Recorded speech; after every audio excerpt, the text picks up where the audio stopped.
थांबा थांबा, ह्या माणसानं नुसत्यातून उडी गाऊन टाकली ना, आपण कुठे गेलो? सगळ्यात पहिले रामकृष्ण हरी मंडळी, आपण लई दिवस झाले ब्लॉग टाकला नाही. त्याच्यानं मला माफ करजा. याच्या पुढे डेली ब्लॉग येणार आहे. नाना म्हणे आपल्या बस स्टॉपवर काहीतरी आलं रे म्हणे. मग काय आम्ही 3 जण गेलो मग बस स्टॉपवर आल्यावर इथून काही व्हिडिओ काढताय नाही. मग पळायच्या साईडने गेलो व्हिडिओ काढायला. इकडून बिल्ली मोठी गर्दी होती. इकडे येऊन पाहतो तर खतरनाक उड्या टाके. लहान लेकरं का कमी नव्हते, लहान लेकरं टाकत जाय उड्या.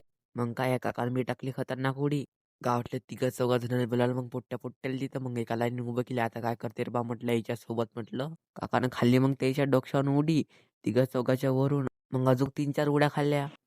तशा काका उड्या टाकत जात तशी गर्दी वाढत जात बा. गर्दी वाढतच चालली होती. पुरं गाव आलं तर बस स्टॉपवर पासाठी. या काकानं अजून 4-5 उड्या टाकल्या.